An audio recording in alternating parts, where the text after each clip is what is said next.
আমি আপনাদের একটা কথা বলি, এখানে আমরা ধর্ম, বর্ণ, গোত্র যাই থাকুক না কেন, আমরা সকলে মিলেমিশে বাংলাদেশি। আমরা আপনিও বাংলাদেশি, আমিও বাংলাদেশি। আপনারা ভাটারা জন্মেছেন, আমি বাড্ডার জন্মেছি। আপনারা নির্বিঘ্নে নির্ভয়ে সনাতন ধর্ম বা হিন্দু ধর্মের লোক বলে ভয় পাবেন না, সাহসের সহিত চলবেন, বুক ফুলিয়ে চলবেন।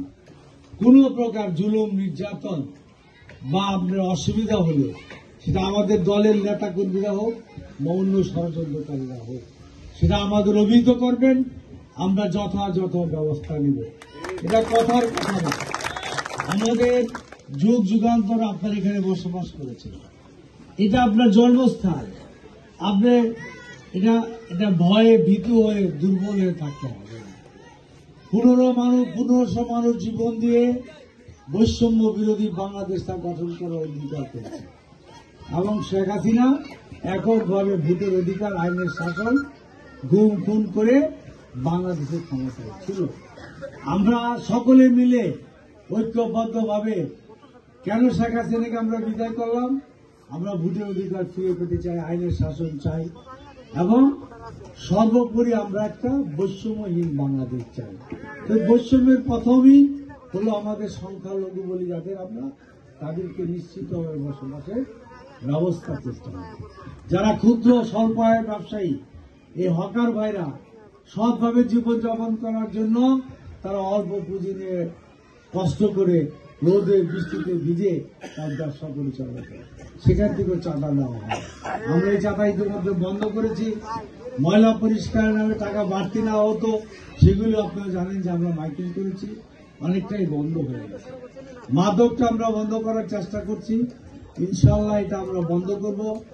মাদক, চাঁদাবাজি, দখল, জুলুমবাজ, এগুলি আমরা ঢাকার 11 আসরে একটা নজিরবিহীন ভাবে একটা দৃষ্টান্ত স্থাপন করে আমরা এটা করতে চাই। আমাদের ধর্ম অবলম্বী যারা হিন্দু, বৌদ্ধ, খ্রিস্টানরা আছেন, আমাদের সাথে দয়া করে যোগাযোগ রাখবেন। আপনাদের সমস্যা আমরা পর্যায়ক্রমে সমাধান করব, কিন্তু আপনাদের এখানে চলাচল, যাতায়াতের, ধর্মের কর্মের পূর্ণ নিশ্চয়তা এবং গ্যারান্টি দেব। এখন থেকে আমরা নির্বিঘ্নে নিশ্চিত করা হবে, কেউ কোনো প্রকার সমস্যা করতে পারবে না। এই জমিটা অনেক জায়গা, এখানে আপনাদের নেতৃবৃন্দের সাথে আমরা বসে সুন্দর করে যেভাবে আপনারা ভালো হয়, কেউ যাতে ওদের ভবিষ্যতে এগুলি দখল বহল করতে না পারে, সেজন্য স্থায়ী ব্যবস্থা ঠিকই নেওয়া যায়। নির্বিঘ্নে নির্ভয়ে বসবাস করতে পারে, যেখানে আইনের শাসন আছে। আপনি যে ধর্ম, বর্ণ, গোত্রের লোকে আপনি অন্যায় করলে আপনার প্রতি আপনি বিচার পাবেন। এটার নামই কল্যাণ রাষ্ট্র। আমরা সকলে মিলে বাংলাদেশটাকে আগামী দিনের যে প্রত্যাশায় 1500 লোক জীবন দিয়েছে, সেটা আমরা বাস্তবায়ন করতে চাই। আগামীতে নির্বাচন